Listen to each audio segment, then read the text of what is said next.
दोस्तों हमारे चैनल दर्पण ज्ञान सागर में आप सभी का स्वागत है। तो मित्रों, आज का विषय है किसी भी किन्नर से एक चीज लेकर के तुलसी के गमले में गाड़ दो, कभी भी कर्जदार नहीं रहोगे। तो मित्रों, ये तो हर कोई जानता है कि किन्नरों की दुआ इंसान को धनवान बना देती है और बद्दुआ मिट्टी में मिला देती है। वहीं मित्रों, आखिरकार किन्नरों की दुआ क्यों लगती है, इसके पीछे क्या कारण है, इसलिए मैं आपको एक छोटी सी कहानी के माध्यम से समझाता हूँ। तो मित्रों, मैं जब तक आपको कहानी सुनाऊं, आप कहानी को पूरा और मन से सुनना, क्योंकि आधी अधूरी कहानी सुनने से हमेशा आधा अधूरा ही ज्ञान प्राप्त होता है, जो जीवन में कभी काम नहीं आता।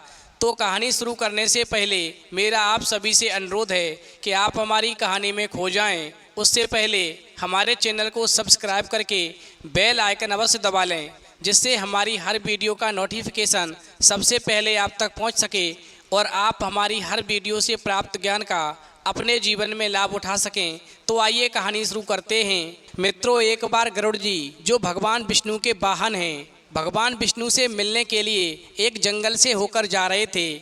उसी समय पर एक गरीब व्यक्ति, जो कभी धनवान हुआ करता था, उसके इतने बुरे दिन आ गए कि उस पर लोगों का इतना कर्जा हो गया कि उसकी सारी संपत्ति कर्जे में चली गई और वो एक एक पैसे के लिए दर दर भटकने लगा और निराश होकर के आत्महत्या करने के लिए उसी जंगल में एक पेड़ के नीचे बैठ गया। उधर गरुड़ जी ने मन में विचार किया कि थोड़ा सा इस पेड़ पर विश्राम कर लेते हैं, फिर आगे का सफ़र तय करेंगे। और ऐसा सोच कर के गरुड़ जी जो थे, उस वृक्ष के ऊपर बैठ कर के आराम करने लगते हैं। वहीं गरुड़ जी जब उस गरीब व्यक्ति को देखते हैं तो समझ जाते हैं कि ये आत्महत्या करने के लिए आया है और उस व्यक्ति से पूछने लगते हैं, आखिरकार तुम मरना क्यों चाहते हो? तो वो गरीब व्यक्ति कहता है, हे पक्षीराज, मैं क्या करूं? मेरे ऊपर लोगों का इतना कर्ज हो गया है कि मेरी सारी संपत्ति कर्ज में चली गई और अब भी कर्ज लेने वाले रोजाना मेरे घर के चक्कर काटते हैं। इसलिए मैंने सोचा, जब मैं लोगों का कर्ज नहीं चुका सकता हूँ तो आत्महत्या कर लूँ, वो ही ठीक है। फिर गरुड़ जी कहने लगते हैं, मैं तुम्हें एक छोटी सी कहानी सुनाता हूँ, पहले छोटी सी कहानी को ध्यान से सुनो, उसके बाद में ये समझ लो तुम्हारा सारा कर्ज पल मात्र में उतर जाएगा। क्योंकि इस कहानी में कर्ज उतारने का एक ऐसा उपाय बताया गया है कि यदि मनुष्य उपाय को कर ले तो जीवन में कभी कर्जदार नहीं रहता। फिर गरुड़ जी जो थे, उस गरीब व्यक्ति से कहते हैं, बहुत दिनों पहले की बात है, एक नगर में एक राजा और एक रानी रहते थे। उनके 3 बेटे थे। जब वो राजकुमार बड़े हो गए तो राजा ने उनको बुलाया और बोला, मेरे प्यारे बेटो, अब तुम्हारी शादी का समय आ गया है। तुम लोग ऐसा करो कि अपने अपने तीर कमान लो और उससे अपना अपना तीर फेंको। जो लड़की तुम्हारा तीर वापस लेकर आएगी वही तुम्हारी दुल्हन होगी। इस प्रकार तीनों राजकुमारों ने पिता को सिर झुकाया और अपना अपना तीर कमान उठाया, तीर कमान पर चढ़ाया और कमान की डोरी खींच करके तीर को चला दिया। वहीं सबसे बड़े बेटे का तीर एक कुलीन आदमी के बगीचे में जाकर गिरा, जहां से उसकी बेटी उसका तीर वापस लेकर के आ गई। वहीं दूसरे बेटे का तीर एक व्यापारी के बगीचे में जाकर गिरा, जहां से उसकी बेटी उसका तीर वापस लेकर के आ गई। वहीं सबसे छोटे राजकुमार ने जो अपना तीर चलाया वो इतना ऊंचा गया कि किसी को दिखाई ही नहीं दिया कि वो तीर कहाँ पर चला गया। इस प्रकार छोटा राजकुमार आधे दिन तक अपना तीर ढूंढता रहा। तब कहीं जाकर के उसको वो तीर जंगल के एक तालाब में मिला। एक मेढकी जो पानी में उगी हुई लिली के एक फूल पर बैठी हुई थी, उसने उसको अपने मुंह में पकड़ा हुआ था। फिर जब राजकुमार ने उस मेढकी से अपना तीर वापस मांगा तो वो कहने लगी, मैं तुम्हारा तीर तभी वापस करूंगी जब तुम मुझे अपनी दुल्हन बनाओगे। फिर राजकुमार जो था एकदम से नफरत के साथ बोला, पर एक राजकुमार एक मेढकी से शादी कैसे कर सकता है? वहीं राजकुमार अपने तीर को एक मेढकी के मुंह में देख करके बहुत ज़्यादा गुस्सा हो रहा था। चूँकि वो अपने पिता की बात को नहीं टाल सकता था, इसलिए उसने उस मेढकी को उठाया और उसको अपने महल में ले आया। जब उसने राजा को अपनी कहानी सुनाई और उसको मेढकी दिखाई तो राजा ने कहा, मेरे बेटे, अगर तुम्हारी किस्मत में एक मेढकी से ही शादी करना लिखा है तो यही सही। वहीं अगले दिन तीनों शादियां हुईं। बड़े बेटे की शादी एक कुलीन आदमी की बेटी से हुई, बीच वाले बेटे की शादी एक व्यापारी की बेटी से हुई और तीसरा सबसे छोटा बेटा जो था उसकी शादी एक मेढ़की के साथ में हुई। इस प्रकार कुछ समय बीत गया तो राजा ने अपने तीनों बेटों को एक दिन बुलाया और कहा, मेरे प्यारे बेटों, मैं ये देखना चाहता हूँ कि मेरे किस बेटे की पत्नी मेरे लिए सबसे अच्छा कुर्ता सिल सकती है, यानी मेरे पहनने के लिए सबसे अच्छा कुर्ता बना सकती है। वहीं तीनों बेटों ने अपने पिता राजा को सिर झुकाया और अपने अपने घर पर चले गए।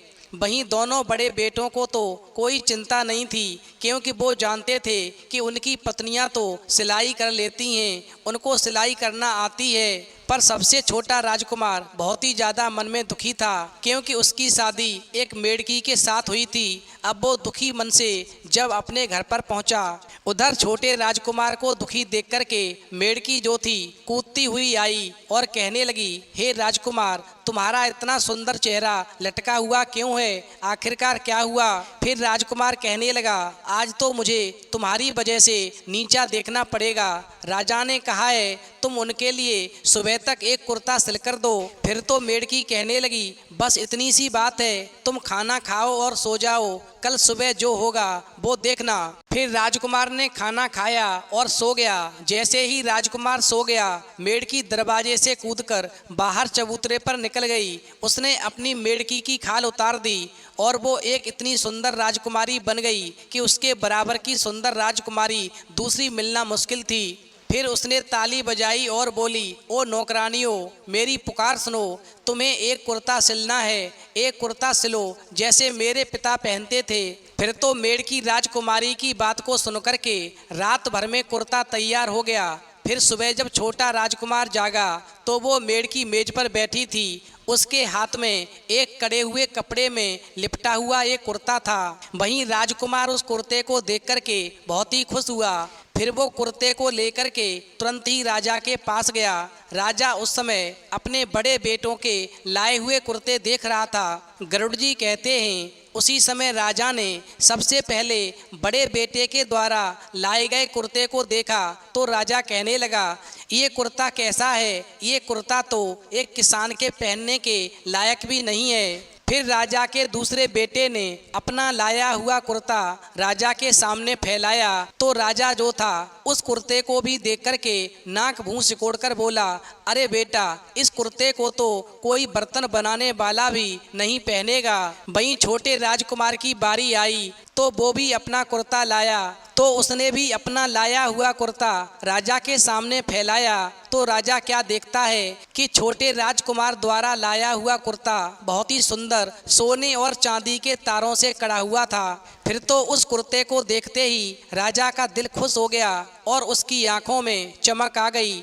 फिर राजा कहने लगा, हाँ, ये कुर्ता है जो मेरे पहनने के लायक है। गरुड़ जी कहते हैं इस प्रकार कुर्ता दिखा करके तीनों राजकुमार अपने अपने घर को चले गए। वहीं दोनों राजकुमार जो थे बुड़बुड़ाते हुए जा रहे थे कि हम लोग वैसे ही छोटे राजकुमार की पत्नी का हंसी मजाक उड़ा रहे थे, लगता है छोटे राजकुमार की पत्नी कोई जादूगरनी है। वहीं कुछ समय और बीता। फिर राजा ने एक दिन अपने तीनों बेटों को एक बार फिर बुलाया और कहा, मेरे प्यारे बेटों, तुम्हारी पत्नियों को अब की बार मेरे लिए सुबह तक एक डबल रोटी बनानी है। देखते हैं तीनों में से सबसे अच्छा खाना कौन बनाता है। इस प्रकार सबसे छोटा राजकुमार फिर महल से दुखी होकर के जब अपने घर पहुंचा और जब अपने घर आया तो उसकी मेढ़की पत्नी ने पूछा, अरे राजकुमार, तुम्हारा इतना सुंदर चेहरा आज फिर क्यों लटका है? तो राजकुमार ने मेढ़की को राजा का हुक्म सुनाया तो मेढ़की बोली, बस इतनी सी बात है, तुम खाना खाओ और सो जाओ, सुबह देखना क्या होता है। इधर इस बीच दोनों बड़े बेटों ने शाही रसोई घर से एक बुढ़िया को बुलाया और ये देखने के लिए छोटे राजकुमार के घर में भेजा कि देख करके आओ वो मेढ़की राजा के लिए खाना कैसे बनाती है। इधर जैसे ही वो बुढ़िया मेढ़की के पास में आती है, उधर मेढ़की ने भी ये भांप लिया कि उन दोनों बड़े राजकुमारों के मन में क्या है। फिर तो मेढ़की राजकुमारी ने थोड़ा सा आटा बनाया और उसको बेला और सीधे आग में डाल दिया।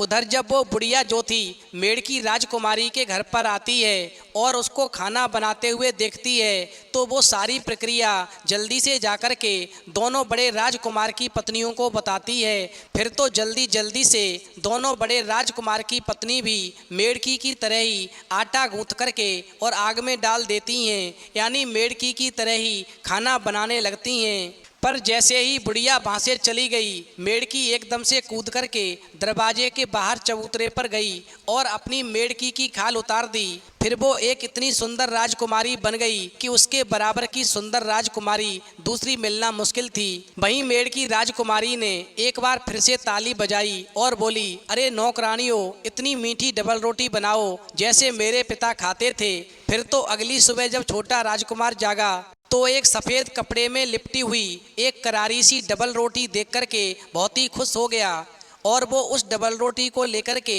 अपने पिता के पास गया।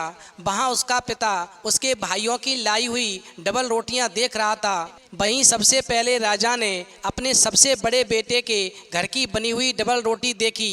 उसकी डबल रोटी चूल्हे की आग से बिल्कुल काली हो गई थी और उसमें गुठलियां पड़ गई थीं। फिर राजा ने गुस्सा होकर के वो डबल रोटी जो थी रसोई में वापस भेज दी। फिर उसने अपने दूसरे बेटे की डबल रोटी देखी तो वो भी आग से जल रही थी और काली हो गई थी, उसमें भी गुठलियां पड़ गई थीं। वहीं राजा ने वो भी डबल रोटी वापस रसोई घर में भिजवा दी। पर जब छोटे राजकुमार ने अपनी डबल रोटी राजा को दी तो राजा उसको देख करके बहुत ही खुश हो गया और उसके मुंह से निकला कि ये डबल रोटी है जो शाही खाने की मेज की शान बढ़ाएगी। वहीं राजा ने उस दिन शाम को एक दावत का इंतजाम किया और अपने तीनों बेटों को उस दावत में अपनी अपनी पत्नियों को लाने के लिए कहा और कहा, मैं ये देखना चाहता हूँ कि मेरे तीनों बेटों की बहुओं में कौन सी बहू सबसे अच्छा नाचती है। वहीं एक बार फिर छोटा राजकुमार महल से दुखी होकर के अपने घर वापस गया और वो सोचता जा रहा था कि आज तो कल्याण हो गया, मेरी पत्नी तो एक मेढ़की है, आखिरकार वो कैसे नाचेगी। वहीं जब छोटा राजकुमार अपने घर वापस आया तो उसकी मेढ़की पत्नी ने पूछा, ओ राजकुमार, तुम्हारा इतना सुंदर चेहरा आज फिर से क्यों लटका हुआ है, आखिरकार क्या बात है। वहीं छोटे राजकुमार ने अपनी मेढ़की पत्नी को राजा का हुक्म सुना दिया तो मेढ़की कहने लगी, अरे बस इतनी सी बात है, तुम्हें दुखी होने की ज़रूरत नहीं, तुम खाना खाओ और सो जाओ। बस केवल तुम कल इतना काम करना कि राजा के यहाँ पर जो दावत हो रही है उस दावत में तुम अकेले ही जाना, मैं तुम्हारे बाद में आऊँगी। वहीं जब तुम्हें बिजली की कड़क की आवाज़ सुनाई दे तो अपने मेहमानों से कहना कि तुम्हारी पत्नी अपने रथ में आ रही है, ये उसी की आवाज़ सुनाई पड़ रही है। गरुड़ जी कहते हैं, इस प्रकार अपनी पत्नी मेढ़की की बात को सुनकर के छोटा राजकुमार जो था पिताजी के यहाँ पर दावत में अकेले ही चला गया, जबकि उसके दोनों भाई अपनी अपनी पत्नियों के साथ में आए थे। वहीं उनकी पत्नियों ने सबसे अच्छे कपड़े और गहने पहने हुए थे। वहीं राजा और रानी और उनके बेटे और उनकी पत्नियां और सब कुलीन मेहमान खाना खा रहे थे कि अचानक बाहर बिजली कड़की और सारा महल हिल गया। वहीं सब लोग घबरा गए। फिर छोटे राजकुमार ने सब लोगों को शांत किया और कहा, घबराओ नहीं ओ भले लोगों, ये मेरी पत्नी है जो अपने रथ में आ रही है, ये उसी की आवाज़ है। तभी उसकी पत्नी अंदर आई। वो एक बहुत ही सुंदर राजकुमारी थी। वो नीले रंग के वस्त्र पहने थी जिस पर चांदी के सितारे जड़े हुए थे और उसके सुनहरे बालों में आधा चांद सजा हुआ था। वहीं उसकी सुंदरता को शब्दों में बखान नहीं किया जा सकता है। गरुड़ जी आगे कहते हैं, फिर छोटा राजकुमार अपनी पत्नी को देख करके बहुत ही खुश हो गया और वहाँ पर बैठे मेहमान भी उसकी पत्नी मेढ़की को और उसके बढ़िया कपड़ों को और उसके गहनों को केवल देखे ही जा रहे थे। फिर लोगों ने खाना खाना शुरू किया तो बड़े भाइयों की पत्नियों ने देखा कि मेढ़की राजकुमारी ने भुने हुए हंस की हड्डियाँ अपने दाईं आस्तीन में छिपा ली हैं और बची हुई मदरा उसने अपनी बाईं आस्तीन में छिपा ली है। और इस प्रकार बड़े राजकुमार की दोनों पत्नियां उसको देखती रहीं और फिर उन्होंने भी मेढ़की राजकुमारी की तरह अपनी आस्तीन में वही चीज़ छिपा ली जो मेढ़की राजकुमारी ने छिपाई थीं। वहीं जब खाना खत्म हो गया तो राजा ने नाच शुरू करने का हुक्म दिया। फिर मेढ़की राजकुमारी ने नाचना शुरू किया और वो घूम घूम कर नाचती रही और मेहमान लोग जो थे पीछे हट हट के उसका नाश देखते रहे। इस प्रकार जब उसने अपनी बाहीं आस्तीन हिलाई तो उसमें से एक चमकती हुई झील निकल पड़ी, और जब उसने अपनी दाईं आस्तीन हिलाई तो उसमें से कई हंस निकल कर के उस झील में तैरने लगे। फिर तो ये देख कर के वहाँ पर बैठे सारे कुलीन मेहमानों को बहुत बड़ा आश्चर्य हुआ। उसके बाद दोनों बड़े भाइयों की पत्नियों ने नाचना शुरू किया। वहीं जब उन्होंने अपना एक हाथ हिलाया तो उनकी भीगी हुई आस्तीन राजा के लाल चेहरे पर जाकर लगी, और जब दूसरा हाथ हिलाया तो दूसरी आस्तीन से हड्डियां निकल कर के राजा की आंख में जाकर लगीं। फिर तो ये देख कर के राजा बहुत ही नाराज हुआ और नाच छोड़ कर के उठकर चला गया। पर इस बीच में छोटा राजकुमार ये देख कर के बहुत ही खुश हुआ कि उसकी पत्नी एक बहुत ही अक्लमंद और बहुत ही सुंदर राजकुमारी है। पर उसको इस बात का डर था कि उसकी पत्नी कहीं फिर से मेढ़की ना बन जाए, यानी मेढ़की में ना बदल जाए। इसलिए वो महल से चुपचाप घर पर गया और उसने राजकुमारी की मेढ़क वाली खाल उठा कर के आग में डाल दी, जिससे वो मेढ़की वाली खाल जल गई। उधर जब उसकी पत्नी वापस आई और उसको घर में अपनी मेढ़की वाली खाल नहीं मिली तो वो एकदम से रोने लगी और कहने लगी, ओ राजकुमार, तुमने ये क्या किया? अगर तुमने केवल 3 दिन और इंतजार किया होता तो हम लोग हमेशा के लिए खुशी खुशी साथ में रहते। अब तो हमको अलग होना पड़ेगा, और अगर तुम मुझे ढूंढना भी चाहोगे तो तुमको एक भयानक पुरानी हड्डियों के राज्य में से होकर के जाना पड़ेगा।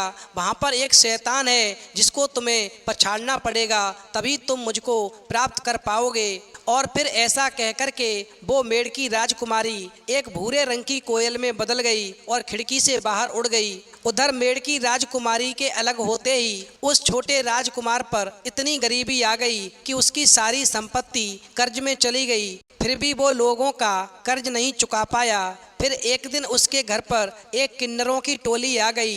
वहीं छोटे राजकुमार ने किन्नरों के गुरु से प्रार्थना की कि उसकी पत्नी से उसकी पुनः मुलाकात हो जाए और उसका सारा कर्ज दूर हो जाए, ऐसा आशीर्वाद दो। फिर तो किन्नरों के गुरु ने उस छोटे राजकुमार को एक चीज दी और कहा, जब तक तुम्हें तुम्हारी पत्नी नहीं मिलती तब तक इस चीज को तुम अपने पास रखना, और जब तुम्हें तुम्हारी पत्नी मिल जाए और उसे घर पर ले आओ तो इसे तुलसी के गमले में गाड़ देना।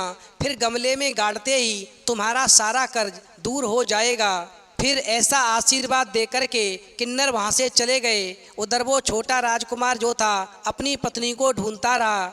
इस प्रकार अपनी पत्नी को ढूंढते ढूंढते उसके जूते बहुत जल्दी ही टूट गए, उसके कपड़े फट गए, उसका चेहरा बहुत ही दुबला हो गया, वो पीला पड़ गया। गरुड़ जी आगे कहते हैं, एक दिन जब उसने अपनी सारी उम्मीदें छोड़ दी और वो जंगल के एक खुले हिस्से में घूम रहा था तो वहाँ पर उसको एक झोंपड़ी दिखाई दी जो मुर्गी की टांगों पर खड़ी थी और बराबर घूमे जा रही थी। फिर छोटा राजकुमार बोला, ओ छोटी झोंपड़ी, मेहरबानी करके अपने पीछे वाला हिस्सा तुम पेड़ों की तरफ कर लो और अपने सामने का हिस्सा मेरी तरफ कर लो। फिर तुरंत ही वो झोंपड़ी रुक गई और उसमें अंदर जाने के लिए एक दरवाजा खुल गया। वहीं छोटा राजकुमार जो था उस दरवाजे में से होकर के झोंपड़ी के अंदर घुसा। फिर जैसे ही उसने उस झोंपड़ी के अंदर पैर रखा तो उसको वहाँ पर एक बुढ़िया दिखाई दी जो एक जादूगरनी बुढ़िया थी। फिर उस बुढ़िया ने राजकुमार से पूछा, तुम कहाँ जा रहे हो? फिर राजकुमार ने उस बुढ़िया को अपनी सारी कहानी सुनाते हुए जवाब दिया, हे दादी माँ, मैं अपनी मेढ़की राजकुमारी को ढूंढ रहा हूँ। फिर उस बुढ़िया ने एक लंबी सी सांस ली और बोली, ओह राजकुमार, तुमने उस मेढ़की की खाल पहले जलाई ही क्यों? क्योंकि वो मेढ़की बहुत ही अक्लमंद और भाग्यशाली थी। वो अपने ताकतवर पिता से भी बढ़कर के अक्लमंद थी, इसीलिए उसका पिता उस राजकुमारी से नाराज था और उसने अपनी बेटी को यानी उस राजकुमारी को उसके 14वीं सालगिरह पर 3 साल के लिए मेढ़की में बदल दिया था। और अब उसके 3 वर्ष पूरे होने ही वाले थे कि तुमने 3 दिन पहले ही उस मेढ़की की खाल को जला दिया, इसलिए तुम्हारी जोड़ी बिछड़ गई। फिर राजकुमार दुखी होकर बोला, लेकिन अभी मैं क्या करूं दादी माँ, मैं उसको ढूंढने के लिए कुछ भी करूंगा। तो बुढ़िया बोली, अभी तुम्हारी पत्नी राजकुमारी को एक शैतान ने अपने कब्जे में ले रखा है और वहाँ से उसको छुड़ाना इतना आसान नहीं है, क्योंकि आज तक उसको कोई मार नहीं सका है। क्योंकि उसकी आत्मा एक सुई की नोक में है और वो सुई एक अंडे में है और वो अंडा एक बतख में है और वो बतख एक खरगोश में है और वो खरगोश पत्थर के एक बक्से में है और वो बक्सा एक ऊंचे ओक के पेड़ के सबसे ऊपर रखा हुआ है। और वो शैतान जो है अपनी जान से भी ज़्यादा अच्छी तरह से उस बक्से की रखवाली करता है। फिर वो बूढ़ी जादूगरनी आगे बोली, तुम एक काम करो, यदि तुम रिस्क उठाना चाहते हो तो तुम्हारा ईश्वर साथ देगा। लो एक धागा लेकर जाओ, इस धागे में एक गोला है, इसे साथ लेकर जाओ, इसको तुम अपने सामने फेंक देना, फिर ये जिधर भी तुम्हें ले जाए तुम इसके पीछे पीछे चले जाना, ये तुम्हें वहाँ तक रास्ता दिखाएगा। इस प्रकार छोटे राजकुमार ने उस जादूगरनी बुढ़िया को उसकी सहायता के लिए धन्यवाद दिया और धागा लेकर के यानी धागे का वो गोला अपने सामने फेंक दिया और जंगल में उसके पीछे पीछे चलने लगा। इस प्रकार छोटा राजकुमार चलता गया और एक सांप खाली जगह पर आ निकला। वहीं राजकुमार जो था उस भालू के ऊपर तीर चलाने ही वाला था कि वो भालू आदमी की आवाज़ में बोला, राजकुमार मुझे मत मारो, किसी दिन तुम्हें मेरी ज़रूरत पड़ेगी तो मैं तुम्हारी मदद करूँगा। वहीं भालू की बात को सुनकर के राजकुमार को भालू पर दया आ गई और उसने उस भालू को छोड़ दिया और वहाँ से आगे बढ़ गया। वहीं आगे जाकर के उसको अपने ऊपर उड़ता हुआ एक सफ़ेद नर बतख मिला। वहीं राजकुमार ने उस नर बतख को भी तीर से मारना चाहा, मगर वो नर बतख भी आदमी की आवाज़ में बोला, हे राजकुमार मुझे मत मारो, तुम्हें किसी दिन मेरी ज़रूरत पड़ेगी तो मैं तुम्हारी अवश्य मदद करूँगा। वहीं राजकुमार ने उस बतख की ज़िंदगी बख्श दी और वहाँ से आगे बढ़ गया।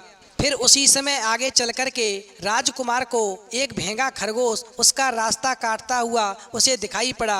वहीं राजकुमार ने उस भेंगा खरगोश को भी जल्दी से अपना निशाना बनाना चाहा और तीर मारने वाला ही था कि खरगोश भी आदमी की आवाज़ में बोला, मुझे मत मारो राजकुमार, तुम्हें किसी दिन मेरी ज़रूरत पड़ेगी तो मैं मदद करूंगा। फिर राजकुमार ने उसकी भी ज़िंदगी बख्श दी और अपने धागे के गोले के पीछे चलता हुआ आगे बढ़ गया। वहीं चलते चलते राजकुमार एक झील के पास में आया तो झील के किनारे पर उसको एक मछली पड़ी हुई मिली। वहीं वो मछली जो थी हवा के लिए तरस रही थी, उसको हवा की ज़रूरत थी और वो मछली कहने लगी, हे राजकुमार मुझ पर दया करो, मुझे इस झील में फेंक दो, यदि तुम ऐसा करोगे तो मेरी जान बच जाएगी और यदि कभी तुम्हें मेरी ज़रूरत पड़ी तो मैं तुम्हारी मदद करूंगी। वहीं राजकुमार उस मछली को झील में फेंक देता है और फिर अपने धागे के गोले के पीछे चलता हुआ आगे बढ़ जाता है। वहीं गरुड़ जी आगे कहते हैं, काफ़ी शाम हो जाने के बाद में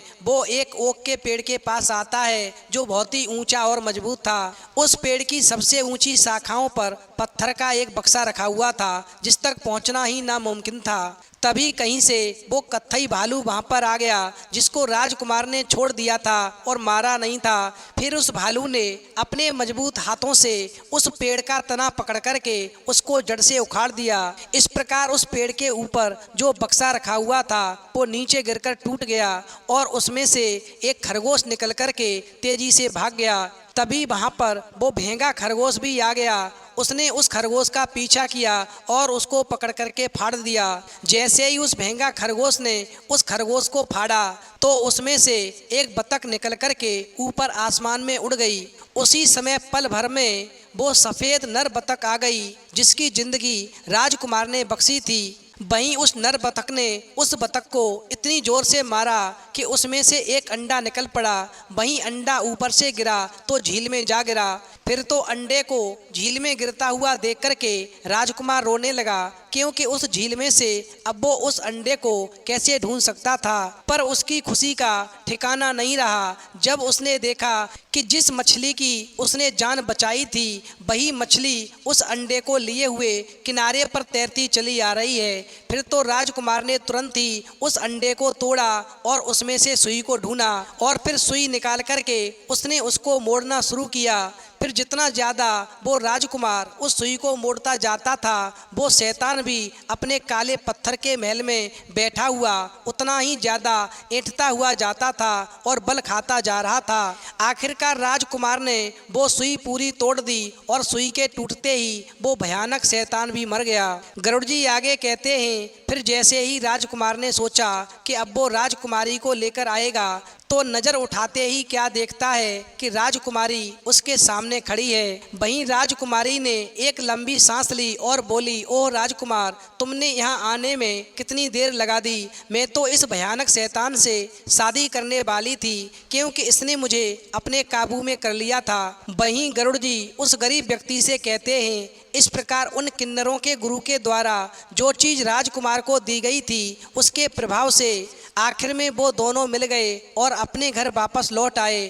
फिर घर पहुंच कर के उन्होंने वो चीज़ गमले में गाड़ दी और जैसे ही गमले में गाड़ी, अगले दिन तुलसी माता ने राजकुमार को सपना दिया कि एक पेड़ के नीचे बहुत सारा खजाना गड़ा हुआ है, तुम जाकर के वहाँ से निकाल लो, क्योंकि जो व्यक्ति किन्नरों से आशीर्वाद के रूप में 1 रुपया प्राप्त करता है और उस रुपए को तुलसी वाले गमले में गाड़ देता है, तो उसके प्रभाव से उसके जीवन में धन की कमी नहीं रहती और उसका जीवन सुखपूर्वक व्यतीत होता है। क्योंकि एक बार भगवान श्री राम ने किन्नरों को यही वरदान दिया था कि तुम जिस किसी को भी जो भी आशीर्वाद दोगे, वो तुम्हारा दिया हुआ आशीर्वाद अवश्य पूरा होगा। इस प्रकार मेरी कहानी पूरी होती है। अब तुम आत्महत्या मत करो, चिंता मत करो। अब तुम घर पर वापस जाओ और किसी किन्नर से सच्चे मन से उससे 1 रुपया प्राप्त करो, उसका आशीर्वाद लो और फिर उस रुपए को तुलसी के गमले में गाड़ दो। तुम बहुत जल्द ही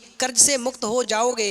इस प्रकार वो गरीब व्यक्ति गरुड़ जी की बात को सुनकर के एक किन्नर से 1 रुपया आशीर्वाद के रूप में प्राप्त करता है और जैसे ही गमले में गाड़ता है, अगले दिन तो बहुत सारे व्यक्ति उसके दरवाजे पर आते हैं और राजकुमार से कहते हैं कि हमने तुम्हारा सारा कर्ज माफ़ कर दिया है। इस प्रकार कर्ज से मुक्ति पाने के बाद में वो गरीब व्यक्ति सुखपूर्वक जीवन व्यतीत करने लगता है। तो मित्रों, यदि आपको कहानी पसंद आई हो तो प्लीज़ आप हमारे चैनल को सब्सक्राइब करें और भगवान शिव और पार्वती, भगवान विष्णु लक्ष्मी के लिए, माता तुलसी के लिए एक लाइक करना न भूलें। साथ ही हमेशा ध्यान रखें, किन्नरों का हमेशा आशीर्वाद लें, उनकी बद्दुआ कभी भी ना लें।